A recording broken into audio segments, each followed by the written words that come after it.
Welcome. So, my name is April Tribe-Duke, and I wanted to welcome you here today because we're going to be talking about the 9 steps to writing your survival story. Okay, what is this survivor? This is somebody who has had a lot of experiences, possibly with trauma, with um, abuse, with something, maybe an event that happened in your life. You basically have been a victim of something, you've survived that, and now you are thriving. You might even be a victor. We'll talk about that later. The point is, you have a story that you want to share. Well, how do you start? What do you do? It's all overwhelming, right? So, I've gone through this whole process and journey, and I thought, well, why not bring a lot of people along with me? That idea of just connecting together is awesome. So, I put this together for all y'all out there. I'm really excited to bring this, and it's here live, and here's what it is.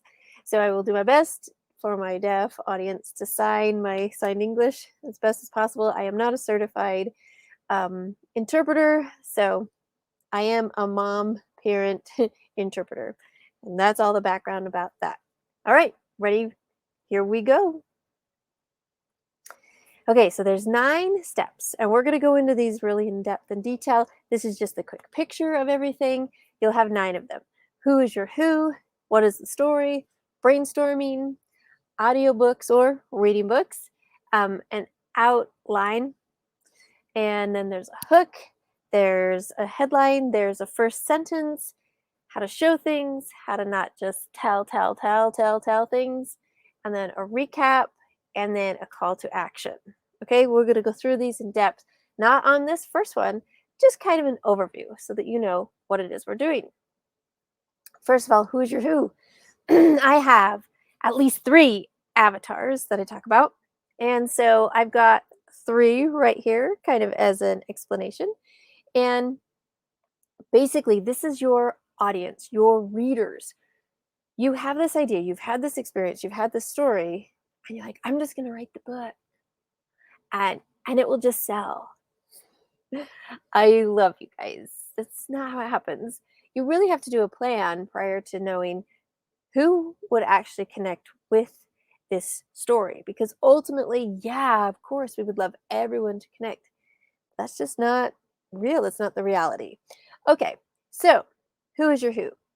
You can see here on my little description, I actually describe it. So, Jay-Z Smith, she's a business owner who runs a consulting business full time. She has amazing wisdom and experience and information and a desire to write a book. Now, here is the problem. She is out of time. She is not a writer, and so she needs a ghostwriter. So that's what I do for her.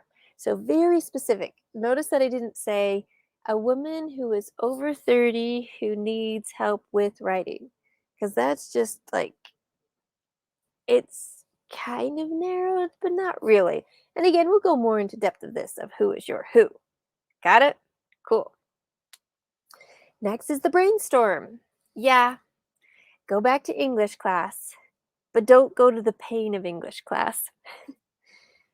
Really, understanding who your reader is, you now have them in the forefront. And that's who you're targeting. That's who you want to write the story to. Think of it really as one person that you're writing all of this to. You're emotionally connecting to them. And what do you want to share in your story? Who's going to care about your story? You want to have the titles, the bullet points, the key ideas, the stories, the message, everything that the reader is going to benefit from reading your book. This all takes place in the brainstorming part. Good, cool, good. All right. Audiobooks or reading books. Okay, y'all. You might think this is a little strange, but you must fill your mind with stories that are not yours. They can be similar, that's fine. So, if you are writing a Christian book probably put a lot of different stories in your mind about other Christian writers. If you're writing a novel, grab other novels and find out. Yes, they can be in the similar genre, but you're trying to fill your mind with stories, with ideas, with how the pacing sounds, with how they've developed character. That's sure for fiction, but you also have in nonfiction a lot of characters too, right? Because you'll be sharing stories from other people. Well, you're not fictionalizing those stories, but you're trying to get to the heart of the emotion of the story. How better to do that? And what great research to do than listening to a book while you're doing everything else?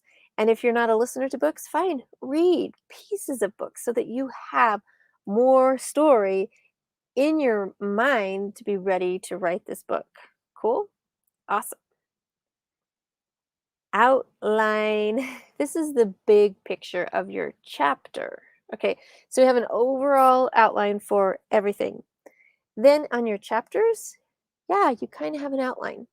It is that idea if you have a direction and a focus, your writing can flow so much better.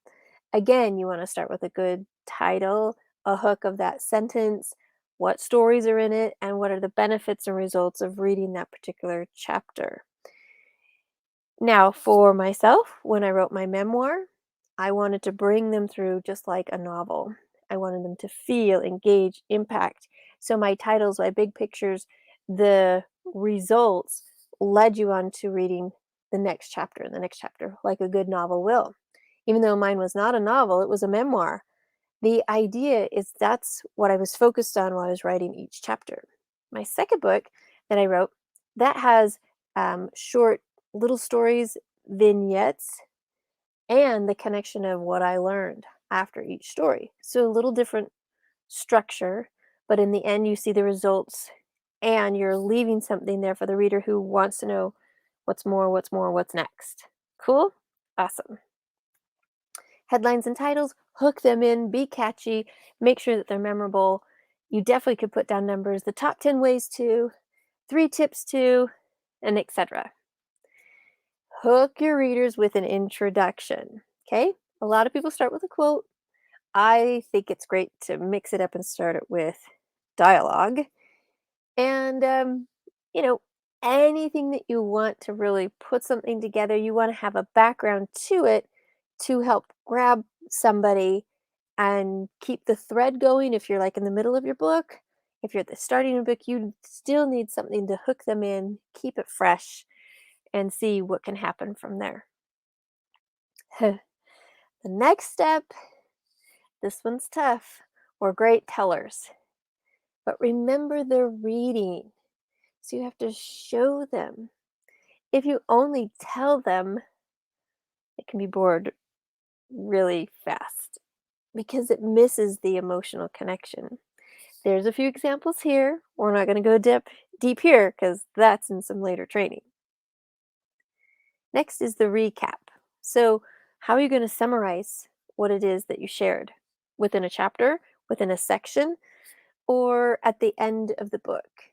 Something is important that as you've taken your reader on this journey through your words, you want to make sure that they can understand at the end of the book, they have this feeling, they can share what it is they learned, and that's done with a good summary.